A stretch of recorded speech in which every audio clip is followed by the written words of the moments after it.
प्रिय विद्यार्थियों, क्लास में आपका बहुत बहुत स्वागत है।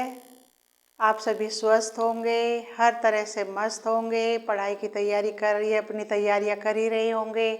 और जो स्टूडेंट्स हैं उनके एग्ज़ाम आ रहे हैं 6 to 8 तक बच्चों के, 9th 10th 11th 12th इन सब बच्चों के भी एग्ज़ाम आ रहे हैं, चल ही रहे हैं। तो बेटा सबके लिए इम्पोर्टेंट टाइम आ रहा है ये, ठीक है। तो यही बस थोड़े दिन का टाइम है जिसमें ज़्यादा मेहनत करते हैं। तो अब मैं चल रही हूँ एक एक टॉपिक लेकर। जैसे टेट का टॉपिक है तो टेट में क्या है, 2 लैंग्वेज है। एक तो हिंदी ले रहे हैं, कोई इंग्लिश ले रहा है, कोई पंजाबी ले रहे हैं, लेकिन एक हिंदी तो ज़रूर ले रहे हैं ना। तो बेटा जो हिंदी का है ना, वो हिंदी में यही कोर्स है इसी तरह का। अब जैसे कि संज्ञा है, विलोम शब्द है, पर्यायवाची, ये सब आपको पता ही है जो कोर्स है। उसी के आधार पर मैं छोटे छोटे रिवीजन रोज करा रही हूँ। कल मैंने कराए थे समास की मैंने पहले हिंट दे दी थी थोड़ी सी, और फिर हिंट देने के बाद मैंने वैकल्पिक क्वेश्चन कराए थे। आज भी बेटा मैं ऐसे ही कर रही हूँ। आज मैं क्या कर रही हूँ कि संज्ञा तो सभी 3rd क्लास से पढ़ते आ ही रहे हैं, और मैं भी थोड़े दिन पहले कराई भी थी आप लोगों को। अब क्या है कि संज्ञा को मैंने 3 भाग बताए थे, व्यक्तिवाचक, जातिवाचक और भाववाचक। और 2 संज्ञा के भेद और होते हैं, एक समूहवाचक और एक द्रव्यवाचक, ठीक है। तो उसी आधार पे किसी विशेष व्यक्ति, वस्तु, स्थान के नाम को संज्ञा कहते हैं, है ना। संज्ञा के 3 भेद, फिर 2 समूहवाचक और द्रव्यवाचक, ये ध्यान दो। और अब हम क्या करेंगे कि जब हमें सारा ही पता है कि भाई ऐसे होता है, तो अब हम क्या करेंगे कि कुछ विकल्प दे दिए, विकल्पों के आधार पर उत्तर चुनिए या वैकल्पिक क्वेश्चनों के आधार पर आंसर दीजिए, जो भी कहोगे। तो बेटा ये जो है ना, ये इनमें से बस इनमें रिवीजन होती रहेगी। भाववाचक संज्ञा कौन सी है, जातिवाचक संज्ञा कौन सी है, कौन सा शब्द भाववाचक संज्ञा है, कौन सा शब्द जातिवाचक संज्ञा है।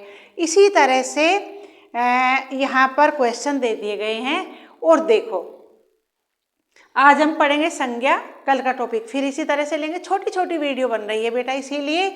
अब देखो संज्ञा के 5 भेद ले लो, 3 भेद बताए गए हैं कि कितने होते हैं, लेकिन 2 द्रव्यवाचक और 1 समूहवाचक, ये भी इन्हीं में आते हैं। तो मेरे बच्चों देखो कि भाववाचक संज्ञा है पराधीनता, पेड़, भारत, लड़का।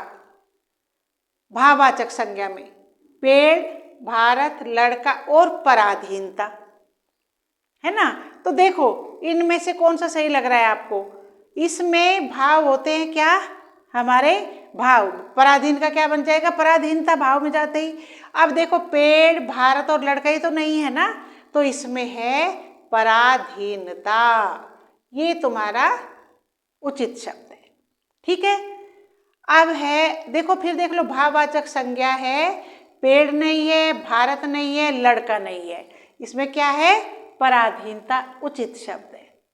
इसके बाद है जातिवाचक संज्ञा है युवक, यौवन, निर्धनता, धिक्कार। जातिवाचक संज्ञा।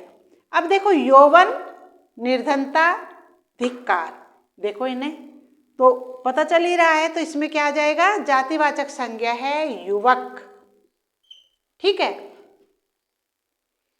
ठीक है।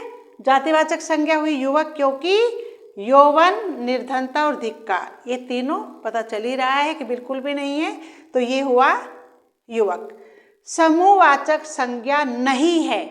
देखो कई बार हम क्या गलती करते हैं कि समूहवाचक संज्ञा है, हम सोच रहे थे कि समूहवाचक संज्ञा है, और हम क्या करेंगे, फिर देखेंगे सभा, कक्षा, भीड़, दौड़। अब हमें बीच में मैंने क्यों दिया क्वेश्चन, क्योंकि हमें क्वेश्चन ऐसे भी आ जाता है और हम सोचते रहते कि समूहवाचक संज्ञा पूछा गया है।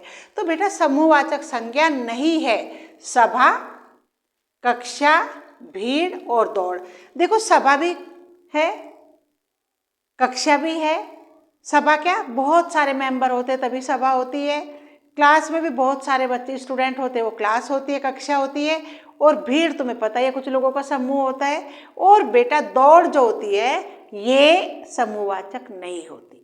क्यों, क्योंकि दौड़ में ये तो कहा है नहीं कि दौड़ रहे 10 दौड़ रहे, 1 दौड़ रहे, सामूहिक दौड़ हो रही है, ऐसा कुछ नहीं है ना। तो बेटा ये हुआ, ये वाला दौड़ जो है ये आपका रॉन्ग आंसर है इसमें, यानी कि यही आंसर इसका सही बैठ रहा है। ठीक है बेटा। अब चलो जातिवाचक संज्ञा है कामायनी, काला, रसीला या वकील।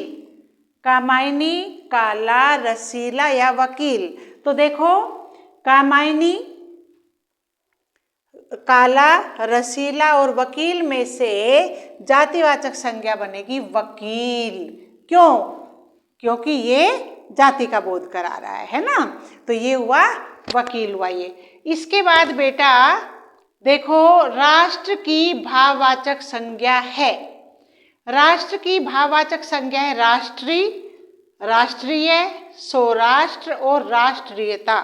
सोचो भाववाचक संज्ञा, इसमें भाव आ गए तो क्या आएगा? जैसे नारी है तो क्या था? नारीत्व, है ना। जातिवाचक, इसमें भाववाचक संज्ञा में देखो राष्ट्र, तो इसमें क्या आ जाएगा? राष्ट्रीयता। मानव, मानवीयता, है ना। तो बेटा ये आंसर सही बना इसका। ठीक है। अब चलो जातिवाचक संज्ञा, अब देखो इधर देखते रहो, ध्यान दो कि जातिवाचक संज्ञा बताइए। लड़का, सेना, श्याम, दुख। अब देखो सेना, श्याम, दुख है ये, तो कौन सा आएगा इसमें? जातिवाचक संज्ञा। इसमें लड़का शब्द सही है, ये है आपका जातिवाचक संज्ञा। ठीक है बेटा। फिर देख लो इसमें जातिवाचक संज्ञा में सेना, श्याम और दुख तीनों ही जाति का बोध नहीं करा रहे हैं, है ना। तो क्या हुआ ये बना लड़का। लड़का हुआ जातिवाचक। सेना क्या है? समूह है, बहुत सारे लोगों का समूह है ना। ये मतलब आपको पता ही चला कि शब्द से पहचान हो ही रही है। अब देखो भाववाचक संज्ञा बताइए। लड़कापन, लड़काई, लड़कपन, लड़काईपन। अब देखो एक से चल रहा है। भाववाचक संज्ञा बताइए। लड़कापन, लड़काई, लड़कपन और लड़काईपन। तो बेटा लड़काईपन सोचो बिल्कुल अशुद्ध लग रहा है। लड़कापन ये भी भाववाचक संज्ञा नहीं बन रहा है। लड़काई है ये भी नहीं बन रहा है। तो क्या बिल्कुल शुद्ध क्या बना है? लड़कपन। तो ये हमारा है शुद्ध शब्द, भाववाचक संज्ञा। ठीक है। अब चलो आगे। स्त्री तो शब्द में संज्ञा है। अब स्त्री तो हो गया जातिवाचक, है ना। मानव में मानवता हो गया। मानव क्या हुआ? जातिवाचक में आ रहा है। स्त्री जातिवाचक संज्ञा में आ रहा है, लेकिन जातिवाचक संज्ञा में ये भाववाचक है, जातिवाचक है, व्यक्तिवाचक है, द्रव्यवाचक। स्त्री, स्त्री का स्त्रीत्व बना हुआ है, तो बेटा ये तो इसके भाव हुए ना, तो कौन सा बन गया? भाववाचक संज्ञा। ये इसका सही है। अब देखो इससे थोड़ा सा पहचान करने के लिए जातिवाचक संज्ञा से भाववाचक संज्ञा बनाइए। जाति, जातीयता, पराधीन, पराधीनता, पराया, परायापन, कवि, कवित्व, भाई, भाईचारा, नारी, नारीत्व। तो इसी तरह से बेटा हमें संज्ञा बीच में रिवीजन करनी है बार बार। ये देख लो भाववाचक संज्ञा पराधीनता, जातिवाचक संज्ञा है युवक, समूहवाचक संज्ञा है दौड़, संज्ञा नहीं है दौड़, जातिवाचक संज्ञा है वकील, राष्ट्र की भाववाचक संज्ञा है राष्ट्रीयता, जातिवाचक संज्ञा है लड़का, भाववाचक संज्ञा बताइए लड़कपन, स्त्रीत्व शब्द में संज्ञा है भाववाचक। इस जातिवाचक संज्ञा से भाववाचक संज्ञा बनाइए। जाति, जातीयता, पराधीन, पराधीनता, पराया, परायापन, कवि, कवित्व, भाई, भाईचारा, नारी, नारीत्व।